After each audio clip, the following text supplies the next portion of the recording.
Malam ini adalah satu malam yang amat penting, khususnya bagi pemudi di Padang Serai. Maaf tak menyebutkan nama calon kita, Cikgu Azman. Memang sengaja saya lemahkan calon kita untuk Padang Serai. Malam ini adalah satu malam yang amat penting bagi saudara-saudari pemudi yang ada di Padang Serai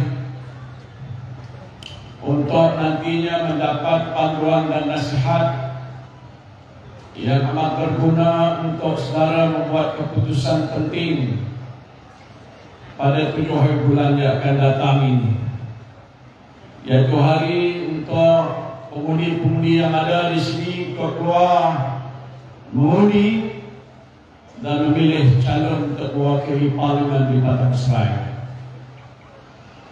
Dengan kehadiran yang segini ramai melaut, bilangan sebagian besarnya saya kira adalah pemudi-pemudi di Padang Serai, saya rasa agak yakin ini adalah pertanda awal kemenangan Cikgu Azman kita sebagai wakil parlimen kita di Padang Serai ini, insya-Allah. Kita baru saja selesai pilihan raya umum yang baru lalu, yaitu satu peristiwa penting dalam sejarah pilihan raya negara kita. Kita berkempen di seluruh pelosok tanah air kita untuk memberikan keyakinan kepada para pemudi di seluruh negara tentang pentingnya mereka menaikkan tanggungjawab untuk keluar mengundi pada hari itu. Dan pentingnya mereka keluar mengundi tidak lain dan tidak bukan ialah untuk mereka memperoleh sebuah kerajaan yang beramanah, kerajaan yang bertanggungjawab, kerajaan yang berintegriti, kerajaan yang prihatin dan bersih dan stabil. Itu adalah salah satu daripada perkara yang telah pun kita war-warkan waktu kita berkempen. Dan keputusan pilihan raya pun sudah pun kita perolehi. Saya nak mengambil kesempatan sini untuk menyatakan rasa berterima kasih sambil kita bersyukur kepada Allah Subhanahu wa taala di atas kejayaan Parti Perikatan Nasional dalam pilihan raya umum yang baru lalu. Gabungan parti-parti dalam Perikatan Nasional terdiri pada Parti PAS, Bersatu dan juga Gerakan telah menarik perhatian sokongan yang besar, dan saya ingin menyatakan sokongan yang terbesar yang didapati oleh Parti Perikatan Nasional ialah daripada pemudi-pemudi Melayu dan bumi putra di negara kita. Kita memperolehi 62% sokongan orang Melayu kepada Perikatan Nasional, luar biasa yang tak pernah dicapai oleh Parti Barisan Nasional dan parti-parti yang lain sebelum daripada ini. Allahu Akbar. Keputusan telah pun kita ketahui, dan pada malam pengumuman telah dibuat. Kita telah pun menyatakan kesediaan kita untuk membentuk kerajaan yang kita katakan kerajaan yang dipimpin oleh Perikatan Nasional. Kita menyatakan kesediaan kita untuk bekerjasama dengan parti-parti yang ada di Sabah, parti yang ada di Sarawak, dan juga parti-parti yang lain sama ada Bebas, dan juga parti yang ada di Semenanjung yang sehaluan dan setujuan dengan Perikatan Nasional.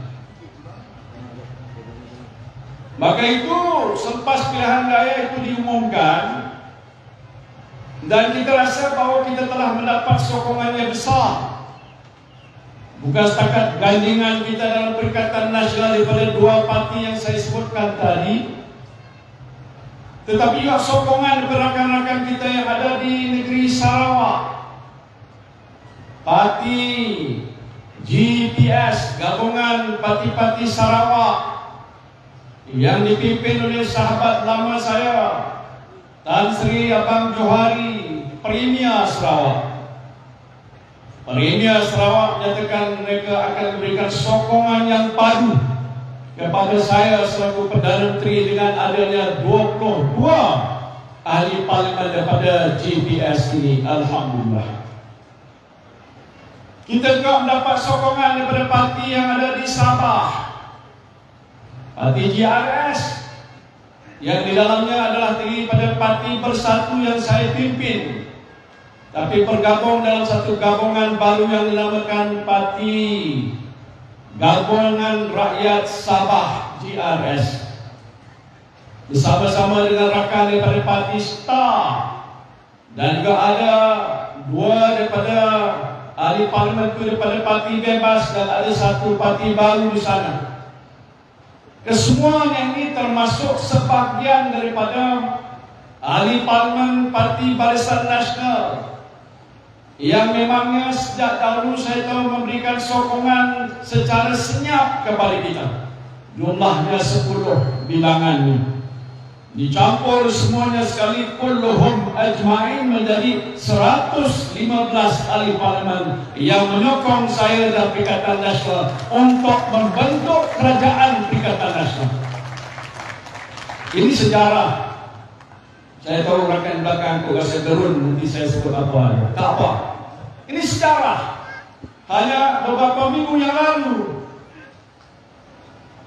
dan Istana Negara telah pun menyatakan mengikut kehendak perlembagaan, maka seorang ketua kerajaan yang namanya Perdana Menteri akan dilantik ataupun dipilih oleh Duli Yang Maha Mulia Seri Paduka Baginda Yang di-Pertuan Agong. Maka terbentuklah beberapa anggotanya yang terdiri pada Speaker Dewan Rakyat Tan Sri Azhar Harun bersama dengan Peguam Negara, mengumpulkan kekanda beliau iaitu Tan Sri Idris Harun, dan beberapa staf daripada pejabat Istana Negara.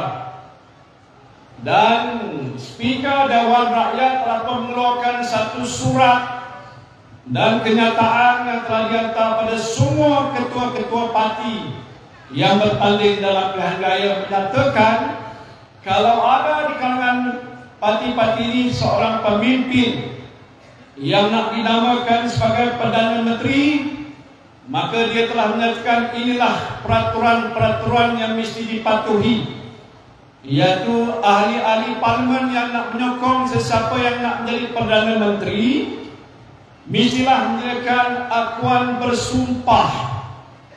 Istilah dalam bahasa Inggeris dia disebutkan statutory declaration, akuan bersumpah yang telah dibuat, ditandatangani oleh ahli parlimen yang menyatakan sokongan kepada sesiapa yang nak dijadikan sebagai Perdana Menteri. Dan dalam kes Perikatan Nasional, pimpinan tertinggi Perikatan Nasional telah membuat keputusan awal lagi untuk mencalonkan saya sebagai calon Perdana Menteri untuk Perikatan Nasional. Terima kasih kepada Tuan rakan-rakan pimpinan tertinggi Perikatan Nasional.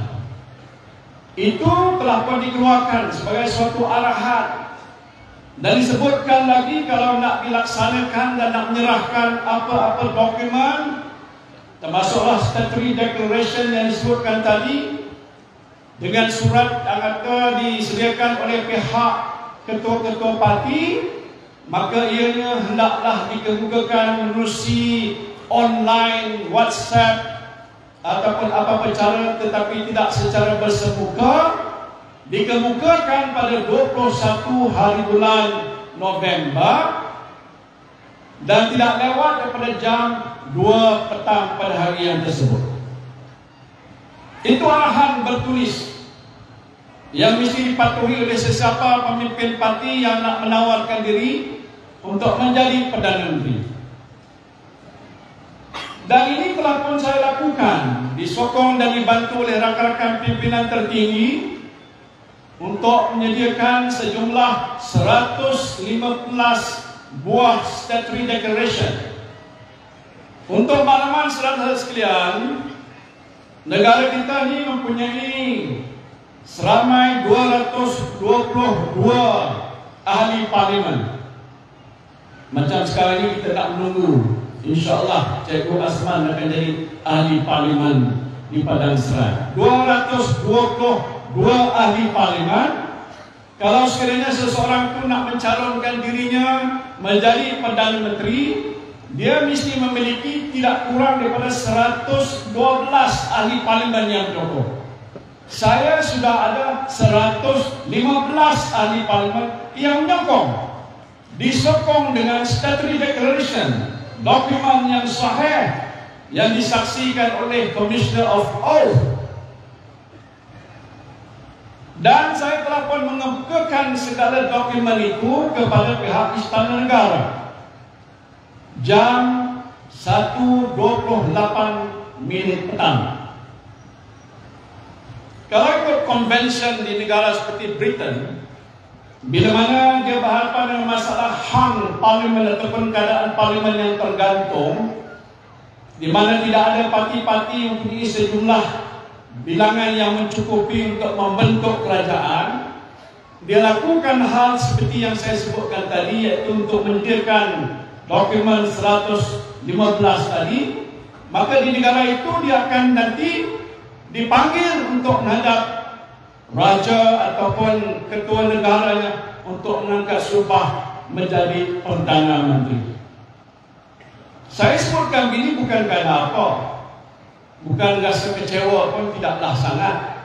Segala-galanya saya faham sudah pun ditentu dan ditakdirkan oleh Allah Subhanahu wa Ta'ala. Tetapi apa yang saya nak nyatakan ialah on record, bahawa kita daripada Perikatan Nasional yang telah berjaya mengumpul sejumlah besar ahli parlimen menyokong kita, sepatutnya hari ini sudah membentuk sebuah kerajaan Perikatan Nasional. Betul tak? Betulkah? Betul? Saya pun rasa betul. Tapi tak tahu macam mana. Tuan-tuan tahu macam mana? Kenapa jadi begitu? Siapa boleh jawab? Saya bagi RM10. Kenapa jadi begitu? 1.28 petang kita serahkan dokumen. Kemudian Setusa Sulit yang di Ketuan Agong menjawab. Ada kenyataan resmi yang saya terima, surat tertulis yang mengatakan semua dokumen yang telah pun saya serahkan sudah diterima oleh pihak Istana Negara. Dah terima, bukan dihilang ke mana-mana. Dan kalau saya sudah ada sejumlah 115 ahli parlimen yang menyokong saya, tidak mungkin ada orang lain. Hatta 10 Anwar Ibrahim pun tak mungkin dia akan dapat sejumlah 115 ahli parlimen yang menyokongnya. Kerana ahli parlimen hanya ada 222. Kalau saya masuk 115, dia pun masuk 116, mana ada 231 ahli parlimen? Oh, hantu mana datang? Tak mungkin boleh berlaku. Tapi macam mana boleh jadi begitu? Allah. Tentu MB Sanusi dia mengaku, dia tahu apa sebabnya. Saya tidak nak mempertikaikan soal proses perundangan dan perlembagaan negara. Yang kita bicarakan ialah ini pilihan raya umum. Pilihan raya umum penentunya siapa? Kamu semua. Pengundi yang ada di seluruh negara, jutaan bilangannya. Bukan pihak lain. Bukan pihak lain. Bukan bumbung hijau ke bumbung kuning ke. Faham? Kita kilas-kilas sikit. Yang memutuskan untuk memilih ini ialah rakyat. Dalam sistem pilihan raya, demokrasi. demokrasi berparlimen, bukan sistem diktatorial, autokratik dan sebagainya. Sistem demokrasi berparlimen, satu pengundi satu suara, datangnya daripada rakyat jelata. Sejumlah besarnya telah menyatakan sokongan, dan saya dapat gabungkan sejumlah yang agak mencukupi untuk membentuk kerajaan Perikatan Nasional. Apa jadi kerajaan Perikatan Nasional? What has happened? What's wrong? What's wrong?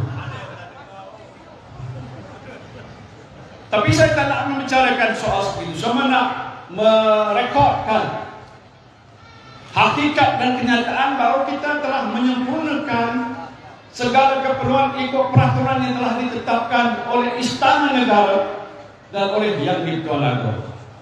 Saya tidak melanggar peraturan. Saya tak nak kata siapa yang tak ikut peraturan. Tapi tak apa, saudara. Hari ini dikatakan sudah terbentuk sebuah kerajaan perpaduan. Ini debat hangat di luar sana mengatakan, is this a unity government? Oh, speaking juga orang di Kedah. Adakah ini kerajaan perpaduan? Kalau kerajaan perpaduan, semua ada dalam gabungan yang satu membentuk kerajaan. Ini kerajaan Pakatan Harapan. Ini kerajaan campuran macam rojak. Saya nak membetulkan sedikit, ada orang mengatakan saya durhaka karena saranan untuk membentuk kerajaan perpaduan itu diusulkan oleh Yang di-Tuan Agong yang kita hormati. Tetapi itu pandangan dia. Kalau dalam bahasa mudah katanya titah baginda. Tapi titah ni aja macam-macam titah. Kalau titah itu bersandarkan pada perlembagaan, dalam arti kata bahawa istilah kerajaan perpaduan itu ada dalam perlembagaan, saya tak ikut, maka saya dianggap durhaka. Siapa ada di sini pakar perlembagaan? Angkat tangan. Oi, ramai ni pakar perlembagaan, angkat tangan. Saya tidak begitu pakar, tapi saya tahu sedikit banyak tentang perlembagaan. Dalam perlembagaan negara tidak ada peruntukan mengatakan mesti bentuk kerajaan perpaduan. Jadi kalau tidak ada kerajaan perpaduan di dalam perlembagaan, kalau Yang di-Tuan Agong memberitahu elok bentuk kerajaan perpaduan, kalau saya kata tak bersetuju, boleh tak? Pandai ngomong. Kalau saya kata tak setuju dan Tok Guru ada bersama hadir menghadap Yang di-Tuan Agong, kata kami tak bersetuju. Bukan hanya kerana tak bersetuju sahaja. Karena bayangkan apa yang sudah berlaku hari ini. Now, yang sudah terbentuk sebuah kerajaan yang dikatakan perpaduan, yang saya kata bukan perpaduan. Gabungan parti-parti yang sudah pelbagai-bagai ini. Dalam hal itu termasuklah orang daripada pihak parti Barisan Nasional yang dilantik menjadi timbalan Perdana Menteri. Orang yang kalah tak dibentuk dan dilantik menjadi ahli jemaah menteri. Orang menang tak masuk ke situ. Dan ini menjadi satu masalah debat besar dalam negara pada waktu sekarang. Lagipun waktu kami berkempen dalam masa kempen pilihan raya, antara perkara yang kami telah sebutkan nyata, Tok Guru dan semua rakan-rakan yang ada di sini, kami tidak boleh menerima Pakatan Harapan dan DAP di dalamnya ataupun ketuanya seperti Anwar Ibrahim untuk kita duduk bersekongkol dalam sebuah kerajaan. Kami tolak itu. Awal-awal lagi kami sudah tolak. Kami tolak kerana kami janji pada sekarang, pilih kami dan kami tidak akan bersyubhah dengan Anwar Ibrahim, dengan DAP dan sebagainya. Karena kami, saya khususnya ada pengalaman sedikit 22 bulan bersama mereka dalam Pakatan Harapan. Amat menyeksakan. Tak boleh. ideologi berbeza. Tafsiran mereka tentang soal Islam sebagai agama persekutuan tak serupa, tidak menghormati hak dan kedaulatan kita, bahasa kita, diajukan berbagai perkara yang bertentangan dengan falsafah kehidupan rakyat Malaysia. Ya, ada rakyat Malaysia tapi tak selalu dan tak sehaluan dengan kita. Dan waktu kita berkemping, kita beritahu kami tidak akan bersyubhah bersama dengan pihak di sana. Walaupun dianjurkan oleh Yang di-Pertuan Agong, kami menyatakan dengan rasa ikhlas, tak boleh konflik. Ini tengok di Istana Negara, bawa di khalayak di Padang Serang. Ma yumkin, tak boleh.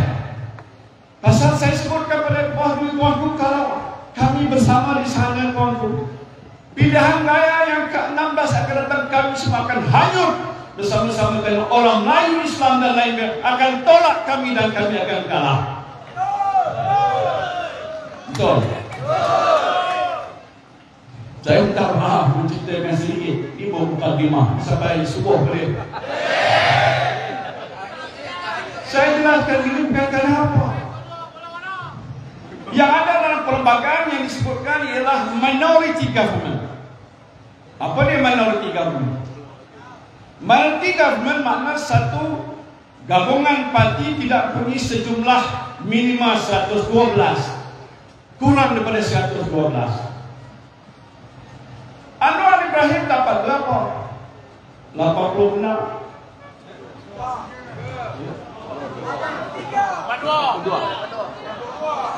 Iyalah 82. Kita bagi dia 183. Kita ada 115.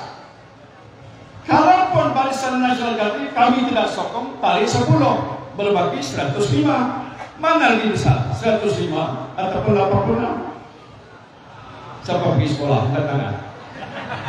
Tak boleh jawab. Maksud saya tadi, kalau itu tafsiran yang saya paham, mungkin saya silap. Bolehlah pihak istana betulkan saya kalau saya silap. Maknanya kalaupun nak membentukkan kerajaan minority, sewajarnya Perikatan Nasional berikan pilihan yang pertama, the first option. Betul tak? Jadi kita tidak salah, tuan-tuan. Lebih lagi kerana kita menghormati ini kehendak rakyat.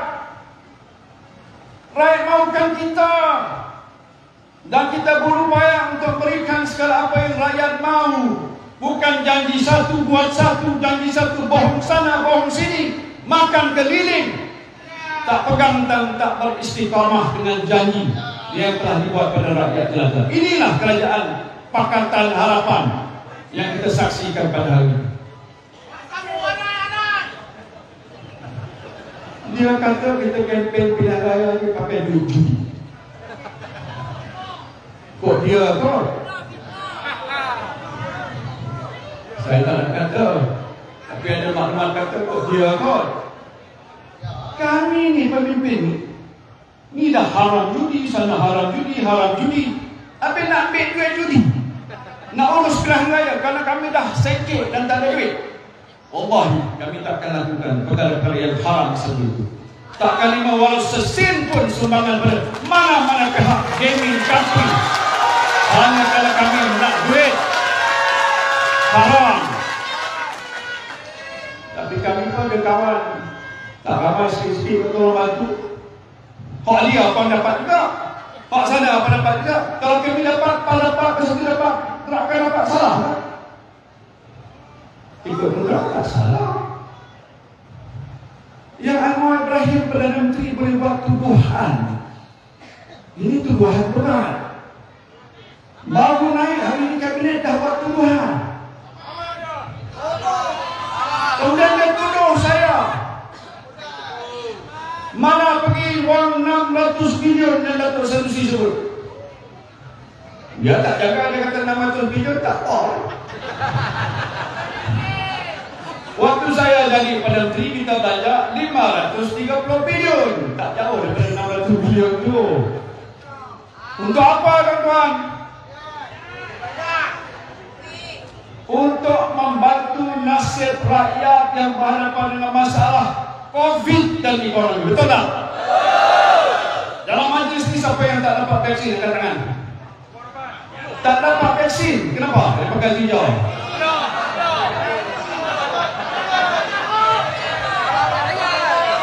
Semua dapat vaksin. Betul tak? Kalau ada penanua tuduh saya ambil duit, yang itulah vaksin tu saya pun dapat juga.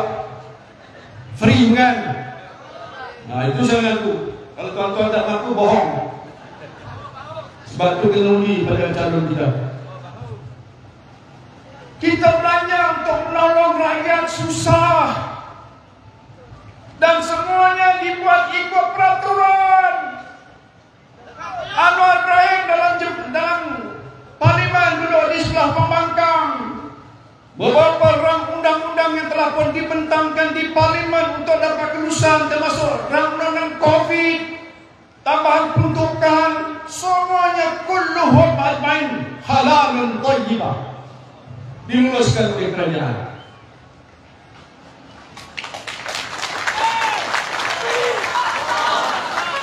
Yang meluluskan inilah Menteri Keuangan, namanya Tengku Zafrul, yang nama juga tersenarai pada dalam jemaah menteri yang barunya, Menteri Perdagangan Antarabangsa dan Industri, namanya Zafrul. Hang Anwar Ibrahim, hang panggil dia Zafrul, pergi ke pejabat hang panggil esok, hang tanya betul-betul, Zafrul, 600 bilion ni Muhyiddin kapur semua ke? Dia akan beritahu pada hang, kalau kapur, aku boleh hadap mahkamah. Bila pada masa? Tapi Wallahi, wabillahi, watallahi, satu sen pun wang itu tidak saya ambil. Bukan duit saya, itu duit rakyat jelata. Saya bukan Zahid Hamidi. Apabila dia dah jadi Menteri Keuangan, dia tak payah panggil Tengku Zafrul, dia panggil Ketua Seusaha Perbendaharaan. Siapa nama dia? Ketua Seusaha Perbendaharaan, jaga perbendaharaan negara.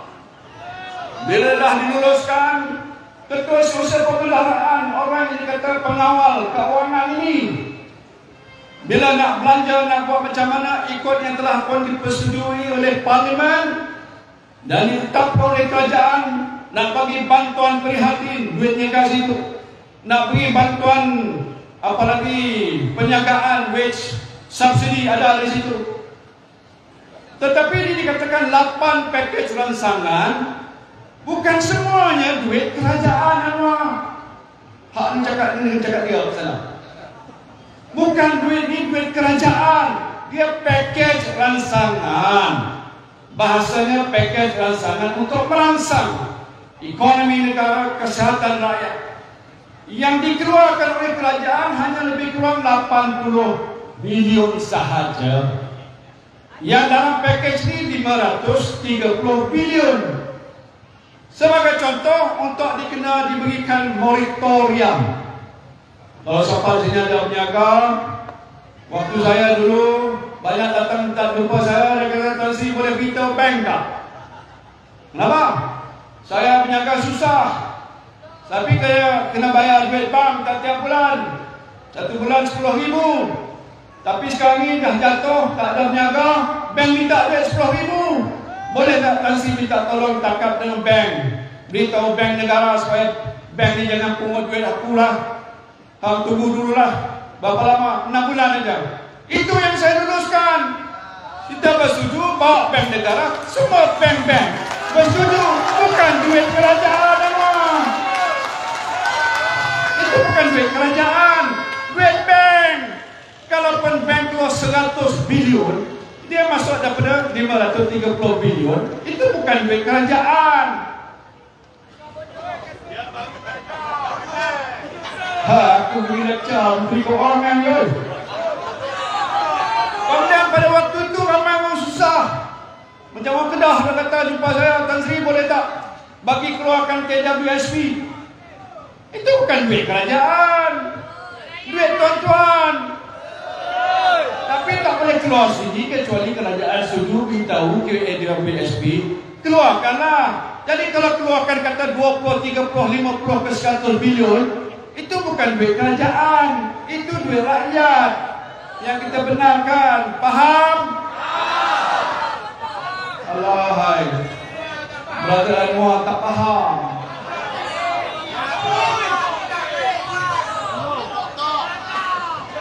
Saya heran. Yang saya cakap ini saya tunjukkan pada Perdana Menteri and also Minister of Finance. Dia buat kenyataan hari ini mengatakan ada benda-benda yang tak betul. Saya nak tanya dia dah jumpa Ketua Sosial Perbendaharaan dan dapat taklimat ke belum? Yalah, kawan-kawan takkan tahu. Minta dulu bagi taklimat, jangan buat tuduhan-tuduhan melulu. Pasal yang menguruskan soal urusan-urusan keuangan ini ialah Kementerian Keuangan. Macam juga kementerian-kementerian lain yang dapat peruntukan tahunan.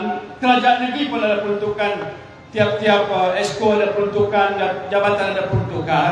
Itu disediakan dan diserahkan kepada kementerian-kementerian.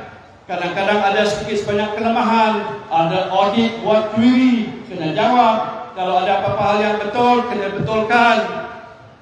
Saya nak beritahu, wallahi, satu sen pun wang pun tak saya lihat dan tak saya sentuh. Jadi apa nak buat dengan Perdana Menteri yang buat tuduhan melulu ini? Ha? Apa nak buat? Satu kata kita makan duit judi. Dua kata kita curi duit itu. Duit 600 bilion kata dia. Ini semua tuduhan-tuduhan yang berat. Kalau dia pun nak jadi Perdana Menteri, beradab bertertib sajalah. Hormatlah. Dia pernah kata saya ini bapa PKP. Saya tak pernah nak kata bapa. Yalah, dia kata saya bapa PKP. Muhyiddin ni bapa PKP. Pasal bila bincang soal COVID ni, dia kata saya lah orang yang bertanggungjawab mengenakan PKP. Anwar Ibrahim sebagai seorang Islam patut dia bersyukur, berterima kasih.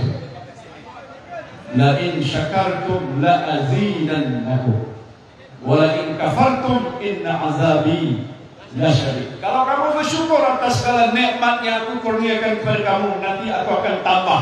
La azidannakum wa la in kafartum.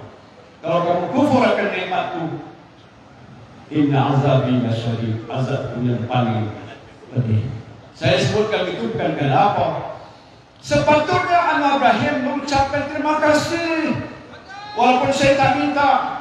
Bayangkan saudara yang ada di Padang Serai.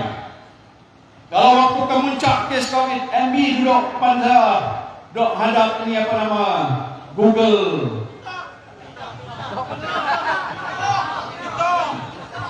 Kita dah bincang mesyuarat tiap-tiap hari, pagi, petang, siang, malam. Pasal COVID melonjak, meningkat, naik. Nak mencari ikhtiar bagaimana menyelesaikan masalah.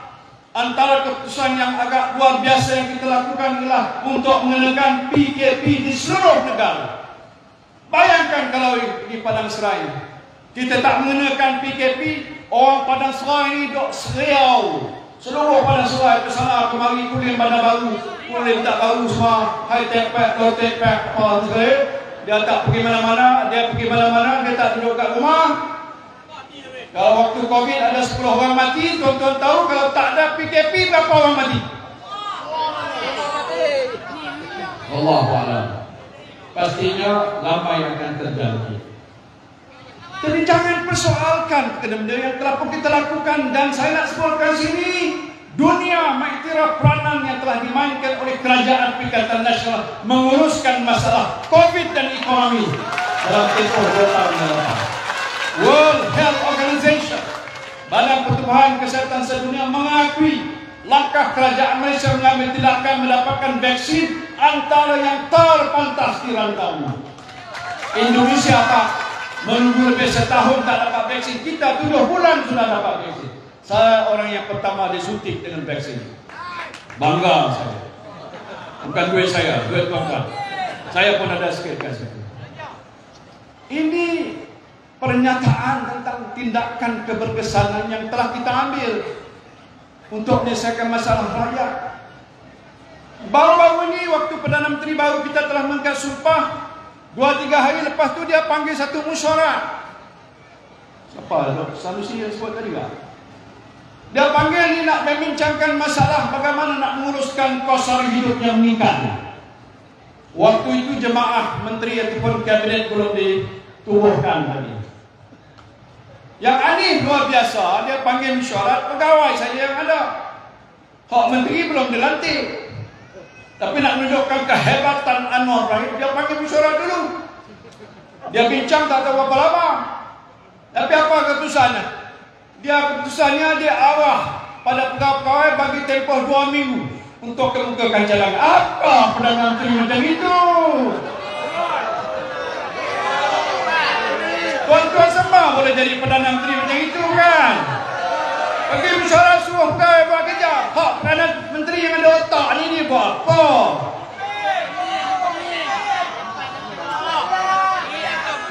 Rakyat nak tunggu harga minyak bila nak turun, harga ayam bila nak turun, macam-macam yang lain bermasalah. Kos sara hidup yang meningkat, rakyat nak tahu. Perdana Menteri panggil mesyuarat suruh pegawai fikir. Dia tak ada otak kan nak fikir. Apa? Kesian betul saya. Kesian.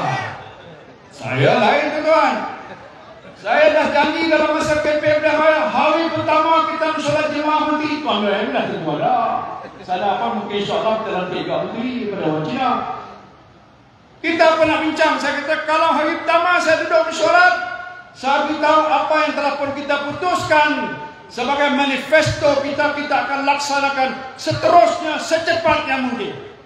Pertamanya mungkin saya kata, oh saya janji hari itu nak benarkan pengeluaran KWSP. Hari pertama saya kata kita akan luluskan pengeluaran KSP. Hari pertama. Perdana Menteri boleh buat.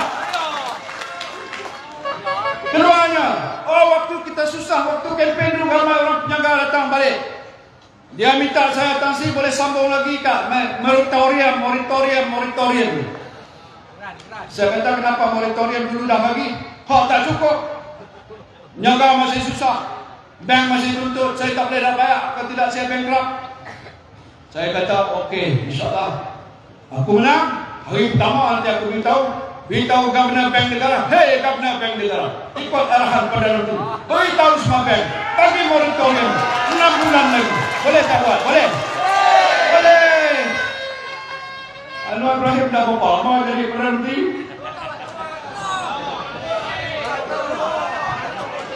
Saya fikir dia bisa ada banyak masalah. Ini bukan sebuah kerajaan yang rakyat mahu. Saya fikir rakyat tak mahu kerajaan macam ini.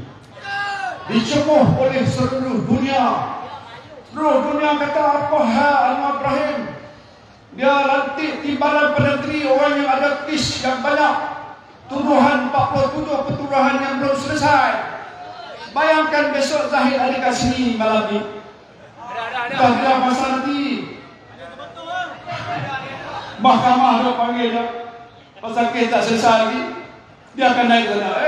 Timbalan Menteri naik mahkamah. Hadapi tuduhan. Besok balik pula. 1 petuduhan. 2 petuduhan. 3 petuduhan. 40 petuduhan. 47 petuduhan. La ilaha illallah. Macam mana imej negara kita? Dia ada kata kalau dia jadi Perdana Menteri besok pelaburan datang mencurah-curah. Tak ada dia Perdana Menteri pun, Datuk Sanusi pun dah bawa pelaburan ni boleh pakai Pak Babylon dah. Tak payah tunggu Perdana Menteri. Lebih lagi Perdana Menteri macam ini buat hair macam ini. Siapa pelabur nak datang ke Malaysia? Orang yang tak ada kerja, tak ada kerja. Tak ada gaji, tak ada gaji. Pendapatan rendah, tetap rendah. Perdana Menteri dah ada gaji. Dia kata tak apa, saya tak ambil gaji. Wah, kaya lah dia. Kaya dia. Gaji saya tuan-tuan jadi Perdana Menteri saya ambil juga gaji. Pasal saya tak ada duit lagi. Tak banyak pun, entah 20-30 ribu je. Banyak lah banding masalah yang dekat dah ni. Itu aja. Tapi saya dengar oleh pihak pegawai yang ada di Selangor. Dia kata, Anwar kata dia tak ambil duit, tapi dia jadi penasihat kerajaan di Selangor, 1 tahun dapat 15 juta. Oh, itulah dia. Gaji Perdana Menteri bukan mana. Jadi penasihat negeri Selangor. Yang ni pegawai, dia kata, pegawai di kerajaan negeri Selangor. Kata Anwar Ibrahim sebagai penasihat dibayar sampai 15 juta kalau tak salah dia. Jadi tak ambil 20,000 sebulan pun 2 kali 12 baru 240,000. Dia dapat lebih berapa puluh juta. Oh, itu cerita dia. Apa lagi nak cerita? Ini amat mengecewakan. Saya tak tahulah bagaimana kabinet sebegini boleh bekerja. Tengok kita waktu kita dalam kabinet Tuan Ibrahim ya. Kita berhadapan dengan masalah COVID. Tak boleh nak rujuk pada pakar mana. Tak ada pakar di Malaysia, tak ada pakar di seluruh dunia yang tahu pasal COVID. Itu satu masalah cabaran. Kita tidak pernah bincang soal kaum. Saya ingat Menteri Pengangkutan Wee Ka Siong, Presiden MCA, sekarang ni dia ke mana? Hamil ke mana ya? Saya latih dia dulu. Pasal nak tahu, nak menunjukkan kita ada juga ketua dan pemimpin Cina dalam kabinet. Dia jadi Menteri Pengangkutan. Tapi ceritanya sebelum saya pergi ke Istana Negara untuk serahkan surat letak jawatan, karena UMNO punya angkara dan jatuhkan saya, semua menteri keliling meja menyampaikan ucapan akhir masuk Tuan Ibrahim. Tetapi Wee Ka Siong kata apa?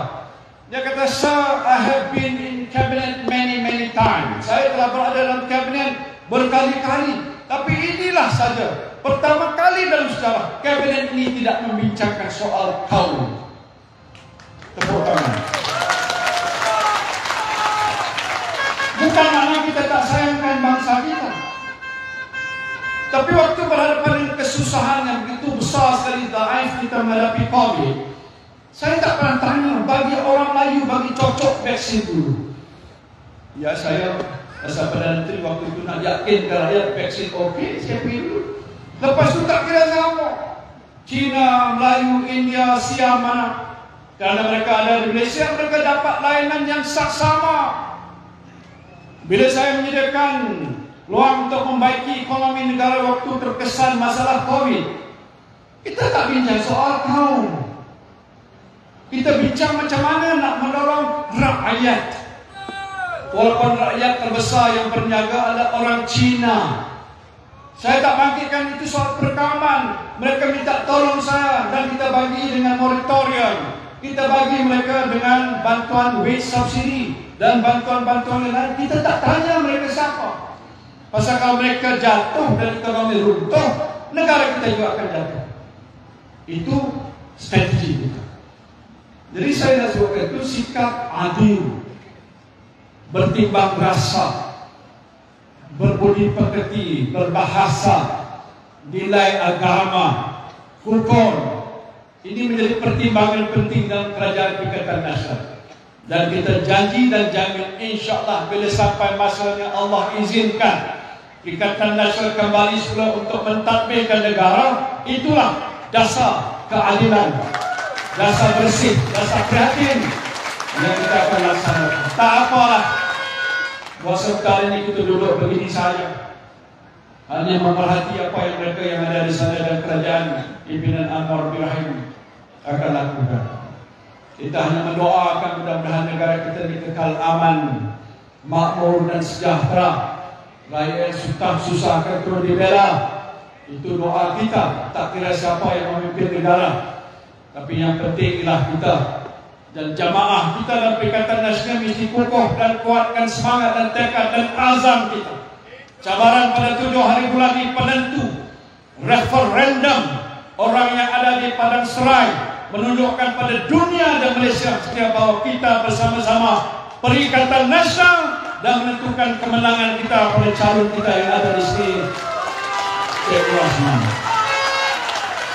Jadi sekarang itu saja yang saya nak sampaikan. Ucapan terima kasih dan semua maaf kalau ada tersinggung perasaan, dan kita berdoa mudah-mudahan insya-Allah Cikgu Azman kita akan nanti terpilih sebagai wakil rakyat Padang Serai pada 7 hari bulan yang akan datang ini, insya-Allah. Berikan